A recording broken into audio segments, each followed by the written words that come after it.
American മുൻ പ്രസിഡന്റും Republican സ്ഥാനാർത്ഥിയുമായ Donald ട്രംപിനെ വധിക്കാൻ ഇറാൻ പദ്ധതിയിട്ടിരുന്നതായാണ് പുതിയ റിപ്പോർട്ടുകൾ പുറത്തുവരുന്നത്. ട്രംപിനെ വധിക്കാൻ ഇറാൻ ഗൂഢാലോചന നടത്തുന്നുണ്ടെന്ന വിവരം ആഴ്ചകൾക്ക് മുൻപ് തന്നെ ലഭിച്ചിരുന്നു എന്നാണ് രഹസ്യാന്വേഷണ ഏജൻസികൾ വ്യക്തമാക്കുന്നത്.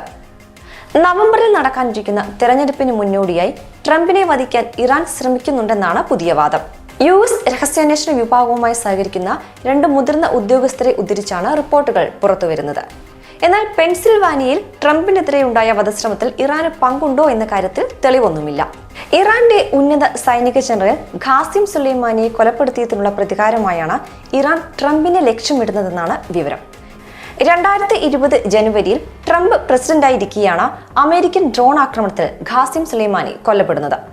ട്രംപ് അമേരിക്കൻ പ്രസിഡന്റായിരുന്ന കാലത്താണ് ഇറാനുമായുള്ള നയതന്ത്ര ബന്ധം വഷളാകുന്നത്. ബരാക് ഒബാമ ഭരണകൂടവുമായി ഇറാൻ ഒപ്പിട്ട ആണവ കരാറിൽ നിന്ന് ഏകപക്ഷീയമായി പിന്മാറിയതും ട്രംപിന്റെ കാലത്തായിരുന്നു. ഈ വിഷയങ്ങൾ ഉൾപ്പെടെ US ഇറാൻ ബന്ധത്തിൽ വലിയ വിള്ളൽ വീഴ്ത്തിയിരുന്നു.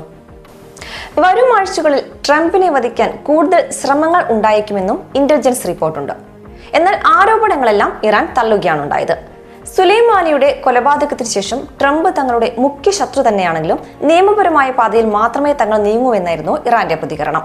അതേസമയം ട്രംപ് പങ്കെടുത്ത പരിപാടിയിൽ കത്തിയുമായി എത്തിയ ആളെ പോലീസ് വെടിവെച്ചു കൊന്നു.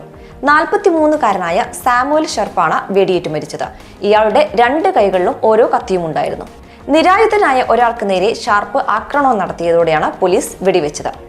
റിപ്പബ്ലിക്കൻ ദേശീയ കൺവെൻഷൻ നടക്കുന്ന സ്ഥലത്താണ് സംഭവം ഉണ്ടായത്. അതേസമയം വധശ്രമത്തെ അതിജീവിച്ചു വീണ്ടും പൊതുപരിപാടിയിലെത്തിയ ട്രംപിന് അനുയായികളുടെ അടുത്തു നിന്നും വൻ സ്വീകരണമാണ് ലഭിച്ചത്. ട്രംപ് വേദിയിലേക്ക് എത്തവേ ഫൈറ്റ് എന്ന ജനങ്ങൾ ആർത്തുവിളിച്ചു. റിപ്പബ്ലിക്കൻ പാർട്ടി സ്ഥാനാർത്ഥിയെ കഴിഞ്ഞ ദിവസം ട്രംപിനെ പാർട്ടി ഔദ്യോഗികമായി പ്രഖ്യാപിച്ചിരുന്നു. പെൻസിൽവാനിയ റാലിക്ക് മുൻപ് ഭീഷണിയെക്കുറിച്ച് രഹസ്യാന്വേഷണ വിഭാഗവും ട്രംപിന്റെ പ്രചാരണ ടീമും അറിഞ്ഞിരുന്നതായി US ദേശീയ സുരക്ഷാ ഉദ്യോഗസ്ഥൻ പറഞ്ഞു. പെൻസിൽവാനിയയിൽ തെരഞ്ഞെടുപ്പ് റാലിക്കിടെയാണ് ട്രംപിന് നേരെ വധശ്രമമുണ്ടായത്. തെരഞ്ഞെടുപ്പ് പ്രചാരണത്തിന് ഒരുക്കിയിരുന്ന വേദിക്ക് സമീപത്തുള്ള മാനുഫാക്ചറിംഗ് പ്ലാന്റിന് മുകളിൽ നിന്നാണ് 20-കാരനായ തോമസ് മാത്യു ക്രൂക്സ് എന്ന ചെറുപ്പക്കാരൻ വെടിയുതിർത്തത്.